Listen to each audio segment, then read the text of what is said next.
നമസ്കാരം. നമസ്കാരം. ലൂസ് ടോക്കിലേക്ക് സ്വാഗതം. ഉമ്മൻചാണ്ടി മരിച്ചൊരു വർഷം കഴിഞ്ഞിട്ടും ആ ഒരു ആരവം അവസാനിക്കുന്നില്ല. അവിശ്വസനീയമായ ഒരു ആരവം. കേരളത്തിൽ ഒരു നേതാവിനും ഇങ്ങനെ ഒരു ബഹുമതി ഉണ്ടായിട്ടില്ല. ഇപ്പൊ കോടിയേരി ബാലകൃഷ്ണൻ മരിച്ചിട്ട് എത്ര കാലമായെന്ന് പോലും ആർക്കും അറിയത്തില്ല. ഉമ്മൻചാണ്ടിക്ക് മുമ്പാണോ ഉമ്മൻചാണ്ടിക്ക് ശേഷമാണോ മരിച്ചത് പോലും ആർക്കും ആലോചിക്കണത് പറഞ്ഞപ്പോഴേ ആർക്കും നിശ്ചയമില്ല. എനിക്ക് തോന്നുന്നത് ഉമ്മൻചാണ്ടിക്ക് മുമ്പാണെന്ന് തോന്നുന്നത്. ഈവൻ EMS നമ്പൂതിരിപ്പാടിനെ പോലെ കേരളം കണ്ട ഏറ്റവും വലിയ നേതാവ്, ശരിക്കും പറഞ്ഞാൽ കേരളം കണ്ട ഏറ്റവും വലിയ നേതാവ് EMS ആണ്. തീർച്ചയായും നമ്മൾ പുറകോട്ട് പോയാൽ പട്ടം മുതലുണ്ടെങ്കിൽ ഒരുപാട് പേരുണ്ടെങ്കിലും കേരളത്തിൽ കണ്ട തീർച്ചയായും അതേ രാഷ്ട്രീയവും ബൗദ്ധ്യവും എല്ലാ തരത്തിലുള്ള ആളല്ലേ. EMS മരിച്ചത് ദേശാഭിമാനി വായിക്കുന്നവർ മാത്രം അറിയുന്നുള്ളൂ. അനുസ്മരണം കൊടുക്കും. ദേശാഭിമാനി വായിക്കുന്നില്ല, കാണുന്നതോടല്ലോ. അവരിപ്പോൾ പുതിയ കണ്ടുപിടുത്തമുണ്ട്. മെഡിക്കൽ കോളേജിൽ ആ മറ്റേ ലിഫ്റ്റ് കുടുങ്ങി അദ്ദേഹം രക്ഷപ്പെട്ടത് ദേശാഭിമാനി കയ്യിലുണ്ടായിരുന്നു. അതൊരു ചരിത്ര സംഭവമാണ്. ഒരുപാട് ട്രോളുകൾ കണ്ടിരുന്നു. അത് കണ്ടില്ലേ? അതായത് ദേശാഭിമാനി കൊണ്ട് ഒടുവിലൊരു പ്രയോജനം ഉണ്ടായി. ഒരു മനുഷ്യന്റെ ജീവൻ രക്ഷിച്ചു. അത്ഭുത വിരിച്ചു കിടന്നുറങ്ങിയത്. ആ മനുഷ്യൻ അത് പറയുമ്പോൾ പറയാണ്, നമ്മുടെ നാട് എത്രമാത്രം അടിമകളുടെ നാടാണ് എന്നതിന് തെളിവാണ്. അയാളുടെ പേര് രവീന്ദ്രൻ നായർ. അതെ, രവീന്ദ്രൻ നായർ. ആ മനുഷ്യൻ, കാരണം അയാളുടെ ഒരു ഇൻ്റർവ്യൂ ഞാൻ കണ്ടു. അയാൾ പറയാണ്, പരാതി കൊടുക്കണമെന്ന് പാർട്ടിയോട് ആലോചിച്ച് ചെയ്യുന്നത്. പാർട്ടിയോട് ആലോചിച്ചു, പരാതി ഇല്ലെന്ന് പറഞ്ഞു. അത് സ്വാഭാവികമല്ലേ.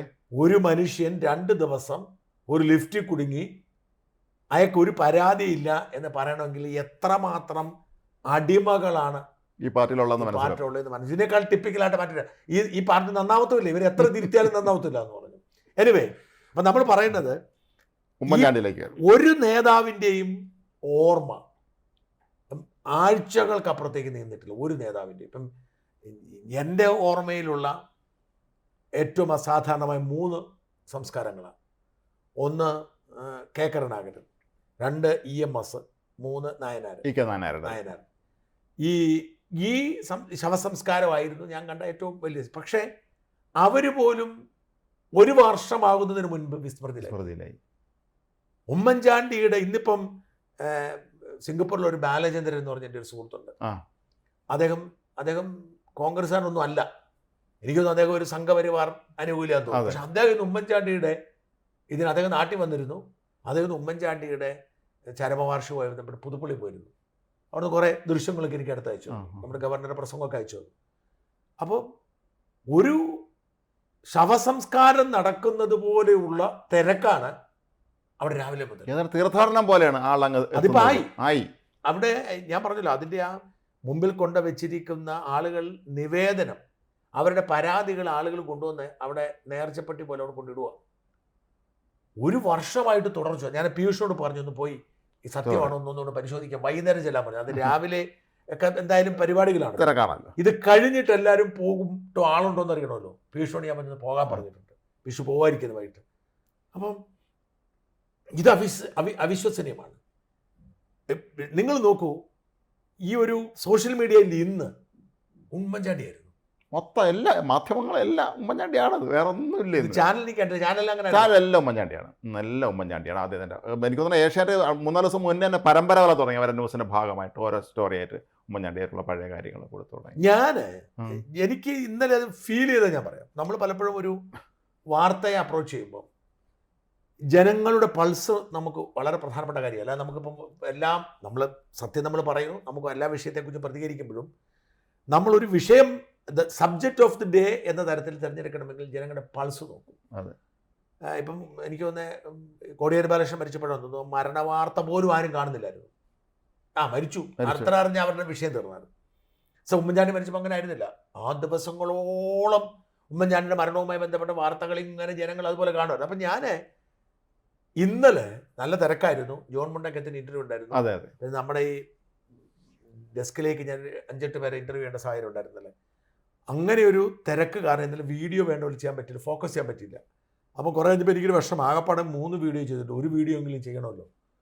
അപ്പം ഒരു സബ്ജക്റ്റിനെ റിസർച്ച് ചെയ്യാനോ അതിൽ ഫോക്കസ് ചെയ്യാനോ ഒന്നും പറ്റിയ മാനസികാവസ്ഥയിലായിരിക്കുമ്പോൾ കേരളകൗമുദി പത്രം എടുത്ത് നോക്കുമ്പോൾ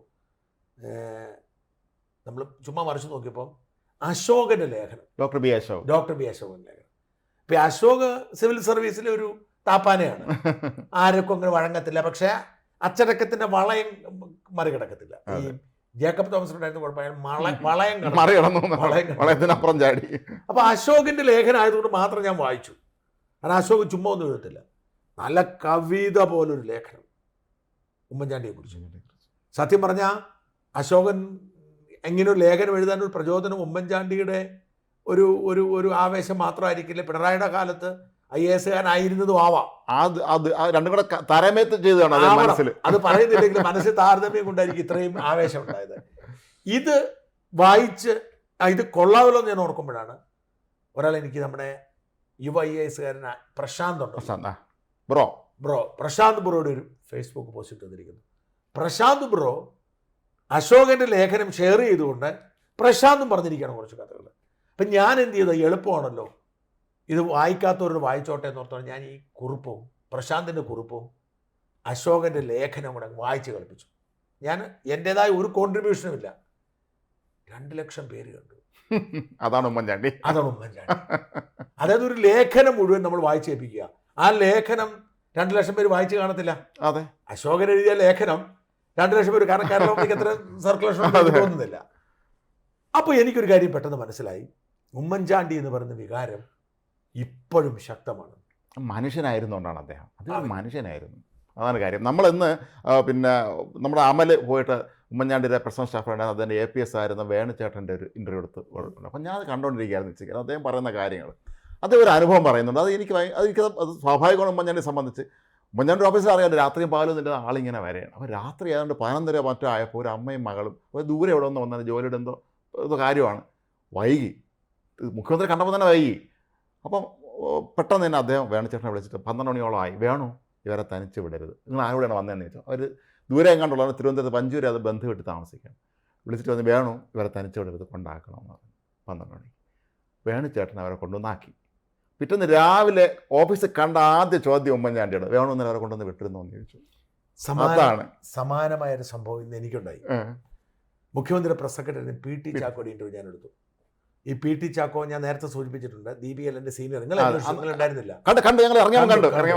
ഞങ്ങൾ പറഞ്ഞു, ഞങ്ങൾ കഴിഞ്ഞ ദിവസം പിന്നെ ലൂസ് ടോക്കിൽ കാര്യം പറഞ്ഞ കാര്യം പറഞ്ഞു, കർക്കശക്കാരനായിരുന്നു, കണ്ടില്ല കാണാന്ന് പറഞ്ഞു. അപ്പം PT ചാക്കോയുടെ കാര്യം നമ്മൾ പറഞ്ഞു. അപ്പം PT ചാക്കോന്റെ സീനിയറായിരുന്നു. PT ചാക്കോയുടെ ഇൻ്റർവ്യൂ ഞാൻ എടുത്തു. കാരണം ഉമ്മൻചാണ്ടിയുടെ കൂടി 20 വർഷം 19 വർഷം വർക്ക് ചെയ്തതാണ്. അപ്പോൾ PT ചാക്കോ കുറേ കഥ പറഞ്ഞു. നാളെ അത് വരും, നമ്മൾ നാളെ മറുനാടൻ വന്നു. അപ്പം വേറെ നമ്മുടെ ഈ ഗോപി എന്ന് പറഞ്ഞ ഡ്രൈവറുടെ 38 വർഷം കൂടെ ഡ്രൈവറുടെ ഇൻ്റർവ്യൂ നമ്മൾ എടുത്തിട്ടുണ്ട്. അനീഷ് എടുത്തു, അത് ഇന്ന് വരും. അപ്പം ഈ PT ചാക്കോയുടെ നാളെ നമ്മൾ കൊടുക്കും. ഇപ്പോൾ PT ചാക്കോയുടെ ഇൻ്റർവ്യൂവിൻ്റെ അത് PT ചാക്കോ കുറേ കഥകൾ, നല്ല രസമുള്ള കഥകളാണ്. അതിനകത്ത് കൂടുതലും ഫോക്കസ് ചെയ്തത് എങ്ങനെയാണ് ഉമ്മൻചാണ്ടി എങ്ങനെയാണ് ഇതിനെയൊക്കെ അതിജീവിച്ചെന്നുള്ളതായിരുന്നു. പക്ഷെ അതിൽ പറഞ്ഞ കഥ ഉമ്മൻചാണ്ടി സേവനത്തെക്കുറിച്ച് പറഞ്ഞു. 2 കഥ പറഞ്ഞാൽ ഒരു കഥ ഇങ്ങനെയാണ്. ഒരിക്കലും PT ചാക്കോ ഓഫീസിൽ ചെല്ലാനായിട്ട് ക്യാബിനറ്റ് ദിവസം നേരത്തെ എത്തും. അതെ, പുള്ളി പോയി ഈ വണ്ടി ഇറങ്ങുമ്പോൾ, അതായത് ഈ വണ്ടി കൊണ്ട് പാർക്ക് ചെയ്യുമ്പോൾ അപ്പോഴാണ് മുഖ്യമന്ത്രി വരുന്നത്. അപ്പം പിണറായിയുടെ കാലത്താണെങ്കിൽ അതിന് മുമ്പേ പോലീസ് സന്നാകുമ്പോൾ എടുക്കാൻ പറ്റത്തില്ല. അപ്പം വണ്ടി പാർക്ക് ചെയ്ത് ഇറങ്ങുമ്പം ഉമ്മൻചാണ്ടി മുഖ്യമന്ത്രിയാണ്, വെളിയോട്ട് ഇറങ്ങിയിട്ട് നോക്കുന്ന PT ചാക്കോയ്ക്ക് വരാൻ പറഞ്ഞു. എന്നിട്ട് ഉമ്മൻചാണ്ടി കൈ പിടിച്ച് പുറകിൽ നിന്ന് അന്ധനായ ഒരു മനുഷ്യനെ ഇറക്കി വണ്ടി ഇറക്കിയിട്ട് പറഞ്ഞു, ഇയാളെ ഓഫീസിലോട്ടുണ്ടോ, ഇങ്ങനെ ചില പ്രശ്നം ഉണ്ടാകും, തീർത്തു കൊടുക്കൂ എന്ന് പറഞ്ഞു. അപ്പം ചാക്കോ പറഞ്ഞു. ചാക്കോ അദ്ദേഹത്തെ കൂട്ടി ഓഫീസിൽ പോയി ചായ കൊടുത്തു, കാപ്പി കൊടുത്തു, കാര്യങ്ങളൊക്കെ കൊണ്ടൊരു അന്ധനാണ്. അപ്പോൾ അദ്ദേഹത്തിൻ്റെ കഥ പറഞ്ഞു.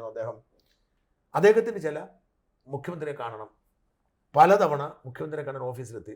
ആർക്കും വരാമല്ലോ, ഓഫീസിൽ നിയന്ത്രണമൊന്നുമില്ല, ആർക്കും വരാം. പക്ഷേ ഇദ്ദേഹത്തിന് അന്ധനായതുകൊണ്ട് ഇടിച്ചു കയറാൻ പറ്റുന്നില്ല. അപ്പോൾ ഇദ്ദേഹം ഈ പരിസര പ്രദേശത്തൊക്കെ ഇങ്ങനെ നിൽക്കും. എന്നിട്ട് ഇദ്ദേഹം മുഖ്യമന്ത്രിയെ കാണാൻ പറ്റുന്നില്ല, ഇദ്ദേഹം തിരിച്ചു പോകും. എന്നിട്ട് ഇദ്ദേഹം മറ്റൊരു ദിവസം ആരോ പറഞ്ഞതനുസരിച്ച് ജഗതിയിലെ വീട്ടിൽ ചെന്നു. വീട്ടിൽ ചെല്ലുമ്പം ഇതുപോലെ തന്നെ ഇതിൻ്റെ അപ്പുറം ബഹളമാണ്, കാണാൻ പറ്റുന്നില്ല. ഇദ്ദേഹം നിരാശനായിട്ട് ആ ഗേറ്റിൻ്റെ അവിടെ ഇങ്ങനെ നിൽക്കുമ്പോഴാണ് ഉമ്മൻചാണ്ടി ക്യാബിനറ്റിൽ പോകേണ്ട കാരണം പെട്ടെന്ന് വണ്ടി എടുത്തിറങ്ങിയപ്പോൾ ഈ മനുഷ്യന് സൈഡിൽ നിൽക്കുന്നത് കണ്ടു. വണ്ടി അവിടെ നിർത്തിയിട്ട് കയറാൻ പറഞ്ഞു. ഈ വണ്ടിയെ കയറാൻ പറഞ്ഞു. എന്നിട്ട് ഈ വണ്ടിയിൽ ഇരുന്നുകൊണ്ട് ജഗതി ഇവിടെ വരുന്ന സമയത്ത് പറയുന്നു ഈ വിഷയങ്ങൾ ഇതൊക്കെ പറയുന്നു. എന്നിട്ട് ചാക്കോ ഏൽപ്പിച്ചു. ചാക്കോ പറഞ്ഞ പോയിന്റ് അതെല്ലാം, അന്ന് ക്യാബിനറ്റാണ്. ക്യാബിനറ്റ് കഴിഞ്ഞ് വലിയ തർക്കങ്ങളും ബഹളങ്ങളും, അല്ലെങ്കിൽ ഇന്നത്തെ പിണറായിയുടെ ക്യാബിനറ്റ് അല്ല, അല്ലല്ല. പാവകളല്ല, എല്ലാ ഘടകകക്ഷികളും പ്രധാനപ്പെട്ടതല്ലേ. കുഞ്ഞാലിക്കുട്ടിയും കയമാണിയും ഇത് കഴിഞ്ഞിട്ട് ക്യാബിനറ്റ് മീറ്റിങ്ങും കഴിഞ്ഞ് പ്രസ് ബ്രീഫിങ്ങും കഴിഞ്ഞ് പത്രക്കാരുമായിട്ടൊരു വെല്ലുവിളി എല്ലാം കഴിഞ്ഞ് തിരിച്ച് വന്ന ഉടൻ തന്നെ ചാക്ക എവിടെ നിന്ന് അന്വേഷിച്ചു. എന്തായി ചോദിച്ചു മറ്റേ അയാളുടെ വന്ന മനുഷ്യന്റെ കാര്യം. മനുഷ്യന്റെ കാര്യം ആലോചിച്ച് നോക്കി. വേണുചേട്ടൻ പറഞ്ഞതിന്റെ അതേ അതേ സമാനമാണ്. സംഭവം. ഇതുപോലെ വേറൊരു കഥ, ഒരുപാട് കഥകളുണ്ട്. വേറൊരു കഥ പറഞ്ഞത്, ഒരിക്കല് ചാക്കോ പുള്ളിയുടെ വണ്ടിക്ക് തന്നെ മൂന്നാറിന് പോയിരിക്കുവാണ് ഒരു വിസിറ്റിന്. അത് പ്രതിപക്ഷ നേതാവാണ്. അപ്പം എന്തോ ഒരു ചടങ്ങിന് പറഞ്ഞു. അപ്പം പുള്ളി പറഞ്ഞു, ചാക്കോ എൻ്റെ വണ്ടിയെ മറ്റൊരാളുണ്ട്. തലേദിവസം രാത്രി പറഞ്ഞു, ചാക്കോ എൻ്റെ വണ്ടിയെ മറ്റൊരാളുണ്ട്, മറ്റെന്തെങ്കിലും സംവിധാനം നോക്കുന്നു. അപ്പോൾ ചാക്കോയ്ക്കൊരു തോന്നുന്നു, ഇത് ആരടാ ഈ ഞാൻ പോലും അറിയാതെ ഞാൻ വണ്ടിയെ വരുന്ന ആളാണ്. അപ്പോൾ ചോദിക്കാനും പഠിക്കും. അതെ, CM അല്ലേ. നോക്കിക്കഴിഞ്ഞപ്പോൾ ഒരാളെ, ഒരു ആദിവാസിയെ, ഒരു ട്രൈബിനെ അദ്ദേഹം വീട്ടിൽ കിടത്തി പിറ്റേ ദിവസം രാവിലെ വീട്ടിൽ കൊണ്ടുപോയി. ആ വീട്ടിൽ തിരിച്ചു വരുമ്പോഴാണ് അങ്ങോട്ട് പോയി. മൂന്നാറിൽ നിന്ന് തിരിച്ചു വരുമ്പോൾ പറഞ്ഞു, ചാക്കോ എൻ്റെ വണ്ടിയെ വേറൊരാളുണ്ട്, ഇടം ഉണ്ടാവത്തില്ല, അതുകൊണ്ട് ചാക്കോ മറ്റേതെങ്കിലും വഴി നോക്കിക്കോണമെന്ന് പറഞ്ഞു. അപ്പോൾ അദ്ദേഹം നോക്കിക്കഴിഞ്ഞപ്പം അവിടെയുള്ള ട്രൈബായ ഒരാളെ വണ്ടിയെ കയറ്റി കൊണ്ടുപോവുക. എന്നിട്ട് ക്ലിഫ് ഹൗസിൽ വന്ന് താമസിച്ചു. പിറ്റേ ദിവസം ഇയാളെയും കൂട്ടി മാണിസാറിന്റെ വീട്ടിൽ ചെല്ലുക. മാണിസാറിനെ വിളിക്കുമല്ല, അങ്ങോട്ട് ചെല്ലുവാണ്. എന്നിട്ട് ഞാൻ അവിടെ നിന്ന് മൂന്നാറിൽ നിന്ന് കൊണ്ടുവന്നാണ്, ഇയാൾ ആദിവാസിയാണ്, ഇയാളുടെ വീടിന്റെയും ഭൂമിയുടെയും പ്രശ്നമുണ്ട്, തീർക്കണമെന്ന് പറഞ്ഞേപ്പിച്ചു പോകുന്നു. ചിന്തിക്കാൻ പറ്റുമോ? ഒരു സംസ്ഥാന മുഖ്യമന്ത്രി. ഇത്തരം അനുഭവങ്ങൾ ഞാൻ നേരത്തെ ഒരു കഥ പറഞ്ഞിട്ടുള്ളതുകൊണ്ട് ഞാൻ ആവർത്തിക്കുന്നുണ്ട്. ഒരു RSS കാരനോട് പറഞ്ഞ കഥ ഞാൻ ഓർമ്മയില്ല. ഗർഭിണിയായ ഒരു ട്രാൻസ്ഫർ ചെയ്ത് ഇതുപോലെ ഒരുപാട് കഥകൾ. മറ്റൊരു കഥ എന്നോട് വേറൊരാൾ പറഞ്ഞത്, ഇതുപോലെ തന്നെ പുതുപ്പള്ളിയിലെ വീട്ടിലൊരു അമ്മ, ആളുകളെല്ലാം പിരിഞ്ഞു പോയപ്പോൾ മരച്ചുകൊണ്ടൊരു അമ്മ ഇരിക്കുന്നു. അപ്പം ഉമ്മൻചാണ്ടി അവസാനം നോക്കുമല്ലോ, അത്താഴപ്പട്ടണിക്കാരുണ്ടോ എല്ലാവരും നോക്കി കഴിഞ്ഞപ്പോൾ അമ്മയോട് എന്താ പ്രശ്നം, അമ്മ കാണാമെന്നാണ്. അമ്മയുടെ മകൻ ഇറക്കി വിട്ടു, അമ്മയ്ക്ക് കിടക്കാൻ ഇടയില്ല, കൊല്ലംകാരിയാണ്. വിളിച്ച് വീട്ടിൽ കിടത്തി, ഭക്ഷണം കൊടുത്തു. പിറ്റേ ദിവസം രാവിലെ തിരുവനന്തപുരത്തിന് വരുമ്പം അമ്മ വണ്ടിയെ കയറ്റി നേരെ കൊല്ലം കളക്ടറേറ്റിലോട്ട് പോയി. കൊല്ലം വഴി വന്നു. നേരെ കൊല്ലം കളക്ടറേറ്റ് പോയി. കളക്ടറെ വിളിച്ചു വരുത്തി, മോനെ കൊണ്ടുവരാൻ പറഞ്ഞു. അവനെല്ലാം നേരത്തെ അറിയപ്പെടേക്ക്. മോൻ കളക്ടർ ഉത്തരവ് കൊടുത്ത് പോലീസിനെ വിട്ട് മോനെ കൊണ്ടുവന്നു. കളക്ടറേറ്റ് ഇരുന്ന് പ്രശ്നത്തിന് പരിഹാരം ഉണ്ടാക്കി. ഞാൻ പറഞ്ഞേ, ഇങ്ങനൊരു മനുഷ്യൻ, അദ്ദേഹം സാധാരണ മനുഷ്യനല്ല കേട്ടോ. തീർച്ചയായും അദ്ദേഹം എന്തോ ഒരു ആത്മീയമായ ഒരു ഇതിലുള്ള ഒരു ആത്മാവാണ്. ഒരു സംശയമില്ല കാര്യത്തിൽ. ഇങ്ങനൊരു മനുഷ്യൻ, ഞാൻ പറഞ്ഞു, ഇങ്ങനെ പറഞ്ഞാൽ നമുക്ക് എണ്ണിയാൽ തീരാത്തത്രയും കഥകളുണ്ട്. ഞാൻ ഇന്നിപ്പം ജോൺ മുണ്ടക്കത്തിന് ഇൻ്റർവ്യൂ എന്നുള്ള എടുത്തു, പി ടി ചാക്കോയുടെ ഇൻ്റർവ്യൂ എടുത്തു. ഈ രണ്ടുപേരുടെ ഇൻ്റർവ്യൂ എടുത്തപ്പം ചെറിയ കുറ്റബോധം എനിക്കുണ്ട്. കാരണം നമ്മൾ ആ സമയത്ത് ഞാൻ ചോദിച്ചു, ഇതിൻ്റെ പിന്നിൽ ഉമ്മൻചാണ്ടിയുടെ, പി ടി ചാക്കോ വ്യക്തമായി പറഞ്ഞു, നാളെ അത് വരും. പി ടി ചാക്കോ വ്യക്തമായി പറഞ്ഞു, ഇതൊരു വലിയ ഗൂഢാലോചന നടന്നു. അതായത് ഉമ്മൻചാണ്ടി ദ്വിമുഖ ഭരണമാണ് നടത്തിയത്.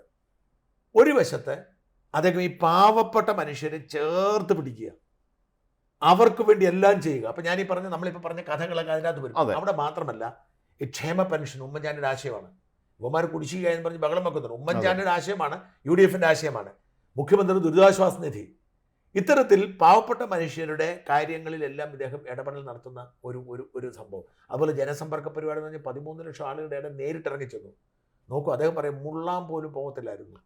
വേണുചേട്ടൻ പറഞ്ഞു 18 മണിക്കൂർ മൂത്രമൊഴിക്കാതെ ഇരുന്നു. നമുക്കത് ചോദിക്കാൻ പറ്റുന്നില്ല. പി ടി ചാക്കോ പറഞ്ഞു വേർക്കുവാണല്ലോ, മുള്ളേണ്ട കാര്യമില്ലെന്ന്. എല്ലാ മനുഷ്യരും നേർക്ക് കാണും എല്ലാവരും. അങ്ങനെ ഇദ്ദേഹം ഒരു തരംഗം ഉണ്ടാക്കി. ഇതിൻ്റെ കൂട്ടത്തിലാണ് UN പുരസ്കാരം കൂടെ കിട്ടിയത്. ഇതോടെ കിട്ടിയതോടുകൂടി ഉമ്മൻചാണ്ടി ഇനിയും ഉമ്മൻചാണ്ടി വരുമെന്ന് തോന്നലുണ്ടായി. അപ്പോൾ പിണറായിയെ സംബന്ധിച്ചിടത്തോളം വളരെ കഷ്ടപ്പെട്ടാണ് ഇദ്ദേഹം 2016 മുഖ്യമന്ത്രിയാകാൻ പദ്ധതി ഇട്ടത്. ഓർക്കണം, 25 കൊല്ലം നീണ്ട പദ്ധതിയാണ്. 1.5 പതിറ്റാണ്ട് പാർട്ടി സെക്രട്ടറിയായും അത് VS അച്യുതാനന്ദനെ ഒതുക്കി, പാർട്ടിയെ ഒതുക്കി, നേതാക്കന്മാരെ ഒതുക്കി, TP ചന്ദ്രശേഖരന്റെ മരണത്തിൽ പരോക്ഷമായി ഉത്തരവാദിത്വം ഏറ്റെടുത്ത്, അതായത് തൻ്റെ മുമ്പിൽ തനിക്ക് മുഖ്യമന്ത്രിയാവാൻ തടസ്സമാകുന്ന എല്ലാത്തിനെയും നീക്കി വന്നിട്ടും 2006 നടന്നില്ല. അല്ല, എന്നിട്ടും 2006 പോയി. അല്ല, അദ്ദേഹത്തിന്റെ പ്ലാൻ 2016 തന്നെയായിരുന്നു. ആത്മവിശ്വാസം ഇല്ലാത്തത് കൊണ്ട് VS അച്യുതാനന്ദനെ മുമ്പിൽ നിർത്തി. കാരണം പുള്ളിക്കറിയാം പുള്ളിയുടെ മുഖമാണെന്ന് അറിയാം. കാരണം ജനം വോട്ട് ചെയ്തില്ല, ജനകീയ മുഖം വേണം. അങ്ങനെ മത്സരിക്കുമ്പോൾ ഉമ്മൻചാണ്ടി ഈ കയ്യേട് നേടിയാൽ പിന്നെ നടക്കത്തില്ല. കാരണം 2016 ഉമ്മൻചാണ്ടി വീണ്ടും വന്ന കൈ വിട്ടുപോയെന്നറിയാം. ഇവിടെയാണ് ഇവർ ഈ സോളാർ കേസ് കൊണ്ടുവരുന്നത്. ഒരു വലിയ ഗൂഢാലോചനയാണ്, നമുക്ക് വിശ്വസിക്കാൻ കഴിയാവുന്നത്രേക്കാൾ വലിയ ഗൂഢാലോചന. ആ ഗൂഢാലോചനയിൽ പിണറായി വിജയൻ്റെ ഗൂഢാലോചനയാണ്, പിണറായി ഒപ്പിച്ച പണിയാണ്, കൈരളി അതിന് കൂട്ടുനിന്നു. നിർഭാഗ്യവശാൽ മറുനാടനടക്കം എല്ലാ പത്രങ്ങളും. പക്ഷെ നമ്മളിത് അറിയുന്നില്ല. അതെ, കാരണം നമ്മളെ സംബന്ധിച്ചിടത്തോളം ഒരു പരാതിയുണ്ട്, കേസുണ്ട്. ഇപ്പം പിണറായിക്കെതിരെ ഒരു പരാതി, ഇപ്പം സ്വപ്ന സുരേഷ് പിണറായിക്കെതിരെ ആരോപണം ഉന്നയിച്ചാൽ ആരോപണത്തെക്കുറിച്ച് അന്വേഷണമില്ല, സ്വപ്നയ്ക്കെതിരെ അന്വേഷണം. അതെ. ഇവിടെ ആ സ്ത്രീ വന്നിട്ട് ഉമ്മൻചാണ്ടിക്കെതിരെ പറഞ്ഞ ഉടൻ തന്നെ ആ സ്ത്രീയുടെ ആരോപണത്തെക്കുറിച്ച് അന്വേഷിക്കാൻ ഉമ്മൻചാണ്ടി തന്നെയാണ് ആഭ്യന്തരമന്ത്രി. ഉമ്മൻചാണ്ടി തന്നെ അന്വേഷിക്കാൻ ഏർപ്പാടാക്കുന്നു. അവർ പറഞ്ഞതെല്ലാം വിശ്വസിക്കുന്നു. അവർ പറഞ്ഞ പോലെ തന്നെ ഒരു എന്താണ് പറയുന്നത്, ഒരു അന്വേഷണ കമ്മീഷൻ, ജുഡീഷ്യൽ കമ്മീഷൻ. എന്നിട്ട് പോയി 24 മണിക്കൂർ അവിടെ പോയി ഇരുന്ന് കൊടുക്കുന്നു. ആ സോളാർ കമ്മീഷണർ ആവട്ടെ, ഞാനിന്ന് ചാക്കോ പറഞ്ഞ കാര്യമുണ്ട്. അതായത് ആ ഒരു തിളക്കത്തിൽ ഇളകിപ്പോയ ആളുകളിൽപ്പെട്ട, അതുകൊണ്ടാന്ന് പറഞ്ഞത്. അതായത് ഈ സോളാർ കമ്മീഷൻ മോശക്കാരൊന്നും ആയിരുന്നില്ല, പക്ഷെ ആ പരാതിക്കാരിയുടെ ഒരു തിളക്കത്തിൽ ആടയാഭരണങ്ങൾ ഇളകിപ്പോയി എല്ലാവരും. ആ ഇളകിയ ആളാണ്, അതുകൊണ്ടാണ് ഇത് സംഭവിച്ചതെന്ന് പറയുന്നത്. അതായത് അത് തന്നെ ഓർക്കണം, ഒരു കേസിൽ ഈ ആരോപണം ഉന്നയിക്കുന്ന ഒരു സ്ത്രീ, ആരോപണം ഉന്നയിക്കുന്ന സ്ത്രീ എന്ന് പറഞ്ഞാൽ അവർ 33 തട്ടിപ്പ് കേസിലെ പ്രതി. ഈ 33 തട്ടിപ്പ് കേസിലെ പ്രതി ഒരു ആരോപണം ഉന്നയിക്കുമ്പോൾ ആരോപണത്തിന് തന്നെ വില ഉണ്ടാവേണ്ട കാര്യമില്ല. അത് വളരെ പ്രസക്തമായ കാര്യമാണ്. ഒരാളുടെ ബാക്ക്ഗ്രൗണ്ട് നമ്മൾ നോക്കണം. നമ്മൾ ആരോപണം അവരുടെ കത്താണ്, അവർ ആരും എഴുതിയ കത്തല്ല. ഇപ്പൊ ഈ വിഷയത്തിൽ ഉമ്മൻചാണ്ടിയുമായി ബന്ധമുണ്ടായിരുന്ന ഒരാളുടെ കത്തായിരുന്നെങ്കിൽ മനസ്സിലാക്കണം, അവരുടെ കത്താണ്. ആ കത്ത് തന്നെ 4 തവണ എഴുതി. എന്നിട്ട് ഈ സോളാർ കമ്മീഷൻ ഉമ്മൻചാണ്ടിയുടെ പേര് പറഞ്ഞ് ഒരു കത്തിലുള്ള ആ കത്ത് മാത്രമേ പരിഗണിച്ചുള്ളൂ. ഈ മറ്റു 3 കത്തിന്റെ അത് ഇത് ബ്ലാക്ക് മെയിലിംഗ് ആയിരുന്നു എന്ന് അറിഞ്ഞിട്ടും കമ്മീഷൻ അല്ല എന്ന് പറഞ്ഞ് ഉമ്മൻചാണ്ടി പ്രതി ഇറക്കുന്ന അവസ്ഥയിലേക്ക് പോയി. അത്രമാത്രം ഗൂഢാലോചന നടന്നു. അതിന് കൊടുത്തി ബാർ കോഴയും കൂടെ വന്നു. സത്യത്തിൽ ഉമ്മൻചാണ്ടിക്ക് ഒരു ബന്ധമില്ല. ബാർ കോഴ അദ്ദേഹത്തിന് എന്ത് അല്ല, ഇത് പണ്ട് പി ടി ചാക്കോ, നമ്മൾ ആഭ്യന്തരമന്ത്രിയായിരുന്ന പി ടി ചാക്കോയ്ക്ക് സംഭവിച്ചതിന്റെ വേറൊന്നാണ് ഉമ്മൻചാണ്ടിക്ക് സംഭവിച്ചത്. പക്ഷേ പി ടി ചാക്കോയ്ക്ക് അദ്ദേഹം വളരെ ചെറിയ പ്രായത്തിൽ 48 വയസ്സ് മാത്രമുള്ള അദ്ദേഹം മരിച്ചു. അദ്ദേഹം എനിക്ക് ഹൃദയം നേർന്ന് മരിച്ചായിരിക്കും അങ്ങനെ മനുഷ്യന് ഇത്ര ഒരു മോശമായ ആരോപണത്തിൽ ഉൾപ്പെടുത്തിയത്. നിങ്ങളുടെ സുഹൃത്ത് ശങ്കറിന് പങ്കുണ്ട്. അതെ, നിങ്ങളുടെ ആരാധ്യ പുരുഷൻ ശങ്കറിന് പങ്കുണ്ട് അല്ലേ എന്നാണ് പറയപ്പെടുന്നത്. ആണ് ശങ്കറിന് പൊളിറ്റിക്സ് ഉണ്ടായിരുന്നല്ലോ. അതെ അതെ. മാത്രമല്ല അന്നൊരു കോൺഗ്രസ് എം എൽ എ അവിടെ നിരാഹാരം കിടന്നില്ല, രാജിക്കണമെന്ന് പറയുന്നത്. പ്രഹ്ലാദൻ ഗോപാലൻ എന്നാണ് അദ്ദേഹത്തിന്റെ പേര്. പക്ഷേ ഉമ്മൻചാണ്ടിയെ സംബന്ധിച്ച് അദ്ദേഹത്തിന് കിട്ടിയ ഒരു അതിൻ്റെ ദൈവാധീനം, അദ്ദേഹം മരിക്കുന്നതിന് മുമ്പ് അദ്ദേഹം നിരപരാധിയാണെന്നുള്ളത് ആ കോടതി CBI എല്ലാം പറഞ്ഞത് മനസ്സിലാക്കാൻ കഴിഞ്ഞു. ആ ഗൂഢാലോചന പിടിച്ചൊക്കെ പറയുന്നുണ്ട്. ഗൂഢാലോചനയുടെ അന്വേഷണം എന്ന് പറഞ്ഞാൽ ഭയങ്കര രസമാണെന്ന് പറഞ്ഞു.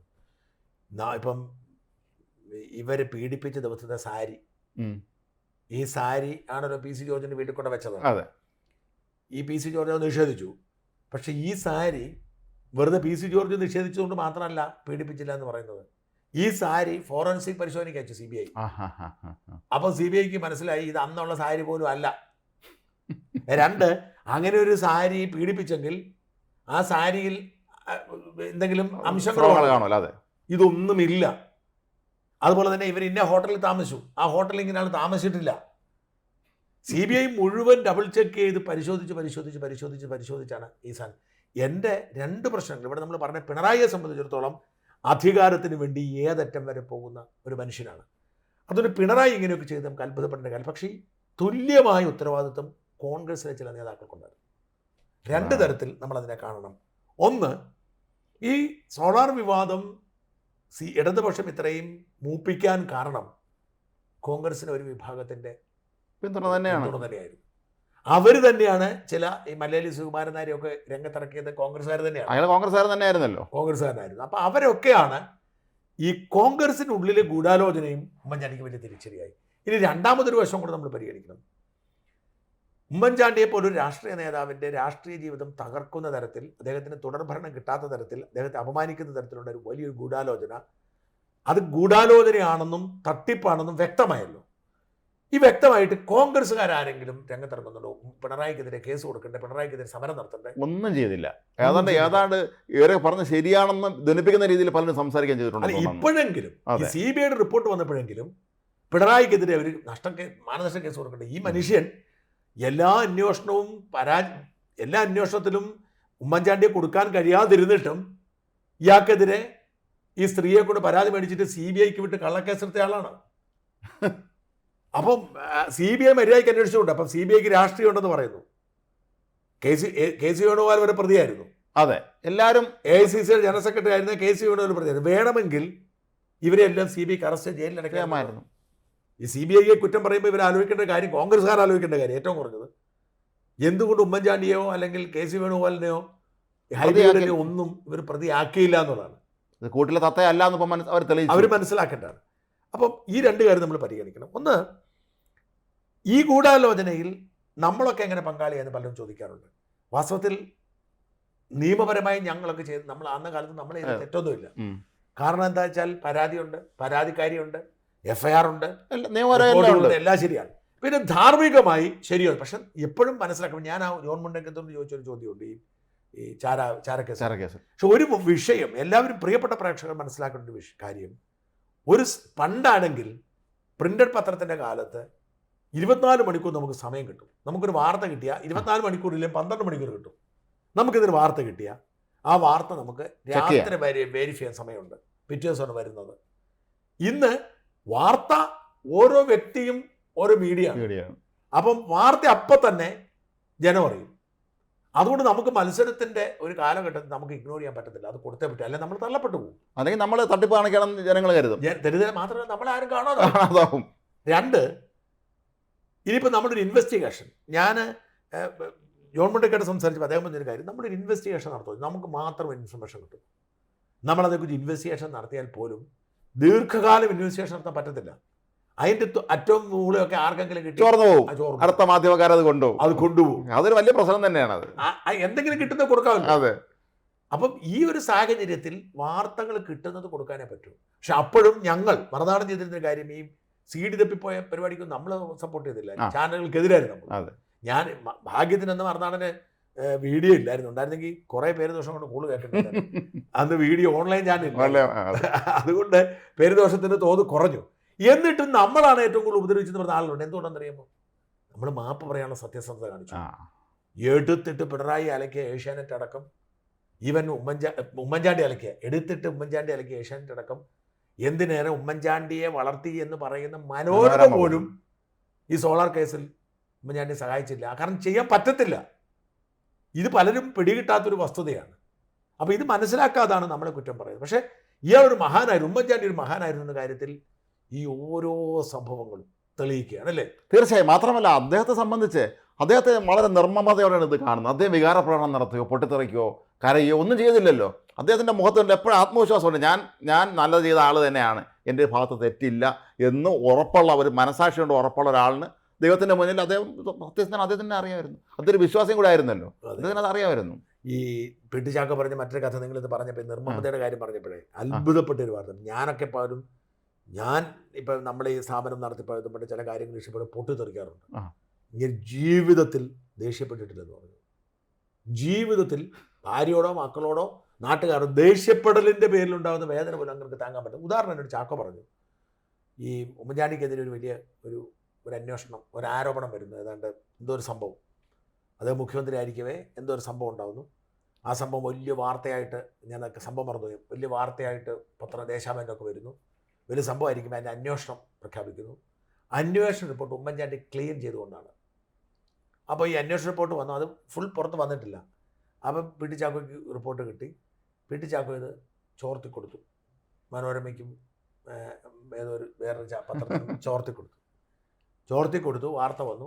ഇവിടെ നിന്ന് ഇത് കൈരളിക്ക് കിട്ടി ഈ രേഖ. മറ്റൊരു രേഖ കൊടുത്തില്ല, കൈരളി രേഖ കൊടുത്തിട്ട് മുഖ്യമന്ത്രി ഓഫീസിൽ നിന്ന് ഔദ്യോഗിക രേഖകൾ.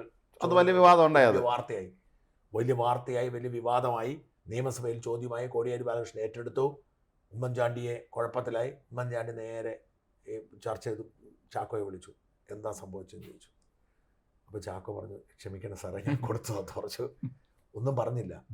എന്നിട്ട് നിയമസഭയിൽ വെച്ച് മറുപടി പറയാൻ ഉമ്മൻചാണ്ടി എണീറ്റിട്ട് പറഞ്ഞു, ക്ഷമിക്കണം, ഞങ്ങളുടെ ഓഫീസിൽ അങ്ങനെ തെറ്റുപറ്റിപ്പോയി, ഞാൻ ക്ഷമ ചോദിക്കുന്നു എന്ന് പറഞ്ഞു. അപ്പം ചാക്കോ പറഞ്ഞു, സഹിക്കാൻ പറ്റുമോ? അതായത് മുഖ്യമന്ത്രി ഇങ്ങേർക്ക്. അപ്പം പുള്ളിക്ക് ആകെ വിഷമം. പുള്ളി അന്ന് വൈകുന്നേരം ഇത് കഴിഞ്ഞ് നേരെ വീട്ടിൽ ചെന്നു. വീട്ടിൽ സാധാരണ ഇടിച്ചങ്ങ് പെരക്കാത്തൊരു കയറാനുള്ള സാധനം കയറിയില്ല, മാറി അവിടെ നിന്നു. അപ്പം എന്നാ ചാക്കോ ഒന്ന് ചോദിച്ചു. അല്ല സാറേ ഞാൻ ജോലി മതിയാക്കാം ആലോചിക്കുന്നു. എന്നാ പ്രശ്നം? എൻ്റെ അല്ല അങ്ങനെയാണ് ഞാൻ എത്ര തവണ മുഖ്യമന്ത്രി സാറ് രാജിവെക്കേണ്ടി വന്നേരെ. അതൊന്നും സാരമില്ല ചാക്കോ. കുറെ വർഷങ്ങൾക്ക് മുമ്പ് അല്ല നിങ്ങൾ ആലോചിച്ചേക്കെ രാജ്മോഹൻ, അതായത് ഒരു മുഖ്യമന്ത്രി നിയമസഭയിൽ മാപ്പ് പറയാനാണെങ്കിൽ ഒരു പെശക് പറ്റിയ ഞാൻ ചെയ്ത് വിളിക്കും. ഈ മനുഷ്യൻ അദ്ദേഹത്തൊന്നും പറഞ്ഞില്ല എന്ന് മാത്രമല്ല, ഇത് പറഞ്ഞിട്ട് ഇപ്പൊ എനിക്കിത് പറയുമ്പോ കണ്ണു നിറയുന്നു, പി ടി ചാക്കോനെയും കണ്ണു നിറയുന്നു. അയ്യോ, നിങ്ങൾ എന്നെ ഇപ്പൊ പറഞ്ഞു അതല്ല. അപ്പൊ ഇത് പലപ്പോഴും വർഷങ്ങൾക്ക് മുമ്പ് പിന്നെ മനോരമ പത്രത്തിലെ ടി ബി ലാൽ, എൻ്റെ പല സഹപ്രവർത്തകൻ ലാല് ഈ പ്രമുഖരുടെ ഡ്രൈവർമാരായിട്ട് ഒരു ഇന്റർവ്യൂ നടത്തിയായിരുന്നു. എനിക്ക് തോന്നുന്നു അതിൽ ഉമ്മൻചാണ്ടി ഈ പറഞ്ഞ ആളാണെന്ന് അറിയില്ല. ഉമ്മൻചാണ്ടി ഡ്രൈവർ അദ്ദേഹം ഗോപിയാണോ പേര് ഞാൻ മറന്നുപോയി, ആയിരിക്കാൻ സാധ്യതയുണ്ട്. അദ്ദേഹത്തിന് ഇന്റർവ്യൂ നമ്മൾ കൊടുക്കുന്നുണ്ടെന്ന് പറഞ്ഞായിരിക്കും. അപ്പം ലാൽ അദ്ദേഹത്തോട് ചോദിച്ചു, ഉമ്മൻചാണ്ടി ഒരിക്കലും ദേഷ്യപ്പെടില്ല. ദേഷ്യപ്പെടാൻ അങ്ങനെ ഇരിക്കുകയാണല്ലോ, അതിൻ്റെ അത് ദേഷ്യം വന്നിരിക്കട്ടെ, അദ്ദേഹത്തിന് സഹായിക്കാൻ വന്ന ദേഷ്യം വന്ന് നമ്മളെ പറഞ്ഞ് തെറി വിളിക്കാമെന്ന് പറയാം. അദ്ദേഹം എന്തായിരിക്കും അദ്ദേഹത്തിൻ്റെ ആ ഒരു പ്രതികരണം പറഞ്ഞു? അദ്ദേഹം കഷ്ടം എന്ന് പറയുമെന്ന് പറയും. സഹിക്കാൻ വയ്യാതായപ്പോൾ കാര്യം നമ്മളെക്കാണെങ്കിൽ പൊട്ടിത്തെറിക്കുന്ന അവസ്ഥയിൽ ഇത് കഷ്ടം എന്ന് അദ്ദേഹം പറയുന്നത്. കഷ്ടം എന്ന് പറഞ്ഞാൽ അത് അങ്ങ് അറ്റമാണ്, അത് സൂപ്പർലേറ്റീവ് ഡിഗ്രിയാണ് സംഗതി. അതാണ് അദ്ദേഹത്തിൻ്റെ ഏറ്റവും വലിയ മോശം ഭാഗം, കഷ്ടം എന്ന് അദ്ദേഹം പറയുന്നത്. അത് സഹിക്കാൻ പറ്റില്ല എന്ന് പറയും. പക്ഷെ പറഞ്ഞിട്ട് എന്നാ കാര്യം, സങ്കടം എന്താണെന്ന് വെച്ചാൽ ഇതെല്ലാം നമ്മളെല്ലാം ഈ സംസാരിക്കുന്നത് മരിച്ചു കഴിഞ്ഞിട്ടില്ലേ? തീർച്ചയായും അത് വലിയ കഷ്ടമല്ലേ? കഷ്ടം എന്നല്ലേ നമുക്കിത് പറയാം. അത് കഷ്ടമാണ് എങ്കിൽ പോലും അത് നമ്മൾ ഇതുമായി ബന്ധപ്പെട്ട് ഇതുമായിട്ട് നേരിട്ട് ബന്ധമില്ലെങ്കിൽ പോലും വേറൊരു ഒരു രസകര സംഭവം ഉള്ളത്, നെടുമുടി വേണു അറിയാലോ, അദ്ദേഹം കലാകൗമുദിയുടെ റിപ്പോർട്ടറായിരുന്നു, റിപ്പോർട്ടറൊക്കെ ആയിരുന്നു. അപ്പോൾ അന്ന് പ്രൈം മിനിസ്റ്റർ ഇങ്ങനെ തിളങ്ങിക്കുന്ന കാലമാണ്. അപ്പോൾ ഇവരൊക്കെ കുറച്ച് അന്നത്തെ ഒരു ബുദ്ധിജീവി സിനിമകളുടെയൊക്കെ ഒരു വക്താക്കളാണ്. അപ്പം പ്രൈം മിനിസ്റ്ററിനെ ഇൻ്റർവ്യൂ ചെയ്യാൻ വേണ്ടി കലാകൗമുദി എന്ന് അവർ NR സാറ് പറഞ്ഞയച്ച് പോയി ഇൻ്റർവ്യൂ എടുക്കാൻ പറഞ്ഞു. പ്രൈം മിനിസ്റ്ററോട് ഉണ്ട് കാണാൻ പറഞ്ഞു. അപ്പോൾ നെടുമുടി വിചാരിച്ച് എന്തായാലും ഇങ്ങേരെ ഒന്ന് എടുത്തൊരു ഉടുത്തിട്ട് മേൽ കാര്യമുള്ളതെന്ന് പറഞ്ഞ് ചെന്നിട്ട് ചോദിച്ചു, താങ്കളിങ്ങനെ ഒരുപാട് സിനിമകളിൽ അഭിനയിച്ചുകൊണ്ടിരിക്കുകയാണല്ലോ, എണ്ണമില്ലാത്ത സിനിമ അഭിനയിക്കുന്നത്, ഈ ഇടയ്ക്ക് അഭിനയിച്ച ഒരു 10 സിനിമയുടെ സ്റ്റില്ലെടുത്ത് കൈ തന്നിട്ട് ഏത് സിനിമയെന്ന് വെച്ചാൽ ഐഡൻറ്റിഫൈ ചെയ്യാൻ പറ്റുമെന്ന് ചോദിച്ചു. നെടുമുടി വിചാരിച്ച് ഇദ്ദേഹം പൊട്ടിത്തെറിക്കും, നിൻ്റെ ഇൻ്റർവ്യൂ കുന്തം നിർത്തിയാളാന്ന് പറയാം. അപ്പം പുള്ളി ചിരിച്ചോണ്ട് പറഞ്ഞെന്ന്, ബുദ്ധിമുട്ടാവുമല്ലോ വേണം എന്ന് പറഞ്ഞു. അപ്പം നെടുമുടി പറയാണ്, ഞാൻ അങ്ങേരെ മുമ്പ് ആയുധം വെച്ച് കീഴടങ്ങി എന്ന് പറഞ്ഞു. അങ്ങേരെ യുദ്ധത്തിൽ ഞാൻ ഇറങ്ങി പുറപ്പെട്ട ഞാൻ ആരാധനയപ്പോൾ സ്നേഹത്തോടെ ബുദ്ധിമുട്ടാവുമല്ലോ എന്ന് പറഞ്ഞു അദ്ദേഹം. ഉമ്മൻചാണ്ടിയുടെ കാര്യം അല്ലെങ്കിൽ ഞാൻ പലപ്പോഴും അദ്ദേഹത്തെക്കുറിച്ച് ഒരു ചിന്തിക്കാറുണ്ട്, കമ്പയർ ചെയ്ത്. ഇവരൊക്കെ ദേഷ്യം വരാത്തവരാണ്, ദേശത്തെ കീഴടക്കിയവരാണ്. അല്ലാതെ എങ്ങനെയാ പറ്റുന്നത് എനിക്കറിയത്തില്ല. അതൊന്ന് ഈഗോയെ അതിജീവിക്കണം. അതാണ് ചെറിയ കാര്യങ്ങൾ പോലും ഈഗോ എന്ന് പറയുന്നത്. വണ്ടി ഓടിക്കുമ്പോഴേ നിങ്ങൾ ശ്രദ്ധിച്ചാൽ മതി, വണ്ടി ഓടിക്കുന്ന മനുഷ്യർക്ക് പോലും ഒരു പരിചയമില്ലാത്ത മനുഷ്യർക്ക് ഈഗോയാണ്. അതായത് നമ്മൾ പോകുമ്പോൾ ഒരാൾ ഓവർടേക്ക് ചെയ്താൽ വികാരം ഈഗോ ഇളകുക. മേയർക്ക് പറ്റിയതല്ലേ? അതെ, ഒരു KSRTC ഡ്രൈവറോട് ഈഗോ ഉണ്ടായില്ലേ ഒരു നഗരത്തിന്റെ മേയർക്ക്? മാത്രം ഇന്ത്യൻ പ്രസിഡന്റിന്റെ മോട്ടോ കാറിലേക്ക് കയറ്റാൻ പറഞ്ഞില്ലേ വണ്ടി? അല്ല ഞാൻ പലപ്പോഴും ശ്രദ്ധിക്കാം, നമ്മൾ വണ്ടി ഇപ്പം ഞാൻ അത്യാവശ്യം വേഗത വണ്ടി ഓടിക്കുന്ന ആളാണ്. ആ വേഗത വണ്ടി ഓടിക്കുക എന്ന് പറഞ്ഞു കഴിഞ്ഞാൽ നമ്മൾ സേഫായിട്ടാണ് വണ്ടി ഓടിക്കുക. എനിക്ക് ഏറ്റവും സഹിക്കാൻ വയ്യാത്ത ഈ റൈറ്റ് ലൈനിൽ നിന്ന് പോകുന്ന പോക്കാണ്. ഈ റൈറ്റ് ലൈനിൽ ഇങ്ങനെ പിടിക്കും, പതിയെ പോകുന്ന ലെഫ്റ്റ് സൈഡിൽ പോയാൽ പോരെ. ഇനി നമ്മളൊന്ന് ഓവർടേക്ക് ചെയ്ത് കയറുന്ന വെച്ചോളൂ, പിന്നെ ഗിയർ മാറ്റി ഒരു വിട്ടിയിലാണ് പുറകെ നിൽക്കുന്നവൻ. ഇവനറിയാം ഇവൻ്റെ ചെറിയ വണ്ടിയായിരിക്കും, നമ്മളൊന്ന് ചവിട്ടിയ ആക്സിഡന്റ് ഉണ്ടാവും. പക്ഷെ മനുഷ്യന്റെ ഈഗോ എന്ന് പറയുന്ന സാധനം അങ്ങ് വർക്കൗട്ട്. അവൻ തെറിവിളിക്കുന്ന ഹോൺ അടിക്കുന്നു, നോക്കാൻ തീർന്നു. ഞാനൊന്നും നോക്കത്തേ ഇല്ല. അതേസമയം എന്നെ ഓവർടേക്ക് ചെയ്ത് പോയാൽ ഞാൻ അത്യാവശ്യം വേഗതയിൽ പോയി, എന്നേക്കാൾ വേഗതയിൽ പോകുന്നുണ്ട്, വളരെ കൊള്ളാമല്ലോ നമ്മൾ. അപ്പം ഞാൻ എറണാകുളത്തു നിന്ന് ഒരിക്കൽ ഞാൻ വണ്ടി ഓടിച്ചു വന്നപ്പോൾ ശ്യാം എന്ന് പറഞ്ഞൊരു പയ്യൻ എന്നെ വണ്ടി ഓടിച്ചിരുന്നു. നേരത്തെ ഞാനിപ്പോൾ ഓർക്കുന്നുണ്ട്, എറണാകുളത്ത് ഞങ്ങളെ പുത്തൻകുരിശ് പോകാൻ വണ്ടി ഓടിച്ചു പോകണേ. അപ്പോൾ അവൻ നല്ല വേഗത നല്ല സ്പീഡ് വണ്ടി, അവന് ഭയങ്കര ഇതാണ്, ആരും കേട്ടില്ല. അങ്ങനെ ഒരു പെങ്കൊച്ചെ ടിക്കറ്റ് പറഞ്ഞ് ഇവരെ കയറിപ്പോയി. ഇവൻ്റെയൊക്കെ ഈഗോ ഉണർന്നു, ഇവൻ പിടിക്കുക. ഞാൻ പറഞ്ഞ അവളുടെ പോക്ക് കണ്ടിട്ട് നിനക്ക് പിടിക്കാൻ പറ്റില്ല. ഞാൻ കാണിച്ചു എവിടെ കിട്ടാൻ, അവളവിടെ മറന്നുപോയി. അപ്പോ ഈ ഈഗോയെ അതിജീവിക്കാൻ കഴിയുന്നു എന്ന് പറയുന്ന സന്യാസിമാർക്ക് പറ്റാറുണ്ട്. തീർച്ചയായും. അതുകൊണ്ടാണ് ഉമ്മൻചാണ്ടി ഒരർത്ഥത്തിൽ ഒരു സന്യാസിയാണ്. അതുകൊണ്ടാണ് ഉമ്മൻചാണ്ടിയെ കാണാൻ ആൾ വരുന്നതും ഉമ്മൻചാണ്ടിയുടെ അടുത്ത് ഇപ്പോഴും ആളുകൾ എത്തിക്കുന്നതും. അല്ല, ഒരു ഹാലോ കാണും അവർക്ക്. ഈ ആളിനെ കാണുമ്പോഴേ നമുക്ക് തോന്നുമ്പോൾ ഇദ്ദേഹത്തിൻ്റെ അടുത്ത് നമുക്കൊരു സമാധാനം കിട്ടും എന്ന് തോന്നുന്നു. നമുക്ക് ചിലപ്പോൾ ചില ആത്മീയ ആത്മീയ ആചാര്യന്മാരെ കാണുമ്പോൾ നമുക്ക് തന്നെ തോന്നുമല്ലോ, ഇദ്ദേഹത്തിൻ്റെ അടുത്ത് നമുക്ക് സമാധാനം കിട്ടും. ചിലരുടെ മുഖത്തിന് ചുമ്മാ കണ്ടാൽ മതി. ഞാൻ പറഞ്ഞ അമ്മയെ കുറിച്ച് പലരും കുറ്റം പറയും. പക്ഷേ നമ്മുടെ അമൃതാനന്ദമയി അമ്മയുടെ അടുത്തുനിന്ന് പോയി അവരുടെ ചിരി കണ്ട് അവരൊന്ന് കെട്ടിപ്പിടി കിട്ടിയ ഒരു ആശ്വാസം തോന്നുന്നു ഒരുപാട് പേരുണ്ട്. അത് സത്യമാണ്. ഞാൻ പറഞ്ഞ എനിക്ക് ഇപ്പം ഞാൻ അമ്മയ്ക്ക് വലിയ വിദ്യാഭ്യാസമൊന്നുമില്ല, പക്ഷെ അമ്മ ഈ മാതൃഭൂമിയിൽ ഒരു കോളം ചെയ്യാറുണ്ട്. അത് വാഴുമ്പോൾ അമ്മയുടെ പ്രസംഗം കേൾക്കുമ്പോൾ എനിക്കൊരു ഒരു സുഖം. ഞാനൊന്നും പോകണമെന്ന് ഓർത്തിരിക്കും. പക്ഷെ ഇപ്പൊ അവിടെ ഇല്ലാത്തതുകൊണ്ട് പോകണമെന്ന് ഓർത്തിരിക്കുകയാണ്. ആ. പക്ഷെ ഞാൻ പറഞ്ഞു വെറുതെ ഒന്ന് കണ്ടാൽ പോലും നമുക്ക് ഒരു സന്തോഷം. ചില ആളുകൾക്ക് ആ പ്രത്യേകതയുണ്ട്. അത് അവർ തീർച്ചയായും അവർക്ക് ഈശ്വര ചൈതന്യം കാണും. ഉമ്മൻചാണ്ടിക്ക് ആ പ്രത്യേകത ഉണ്ട്. ഞാൻ പറഞ്ഞില്ല കൃപാസനത്തിൽ അച്ഛനെ കുറിച്ച് ഒരുപാട് പേര് കുറ്റം പറയുന്നത്. പറഞ്ഞത് പക്ഷെ അച്ഛനോട് ഞാൻ പോയി 1-2 പ്രാവശ്യം കണ്ടു. നമ്മൾ പിന്നെ അച്ഛനെ നമ്മൾ അട്രാക്ട് ചെയ്യുന്നത് എന്തുകൊണ്ട്? നമ്മൾ അവിടെ ചെന്ന് അച്ഛനോട് സംസാരിച്ചു. അച്ഛൻ വലിയ സാധാരണ നമ്മൾ കാണുന്ന മാതിരിയുള്ള മുഖത്തൊരു സൗന്ദര്യമോ ഐശ്വര്യമോ തിളക്കമൊന്നുമില്ല. അതെ, ഒരു സാധാരണ മനുഷ്യൻ ലുക്കാണ്. വർത്തമാനവും ശബ്ദവും എന്നല്ല. പക്ഷെ അച്ഛൻ സംസാരിച്ച് കഴിയുമ്പോൾ നമുക്കൊരു ഫീൽ ഉണ്ടാവും. അതെ. നമുക്കിവിടെ arch bishop Benedict Mar Gregorios തിരുമേനി ഉണ്ടായിരുന്നല്ലോ. തിരുവനന്തപുരത്ത് ഒരു എല്ലാ മേഖലയിൽ നിറഞ്ഞെന്ന വ്യക്തിത്വമാണ്.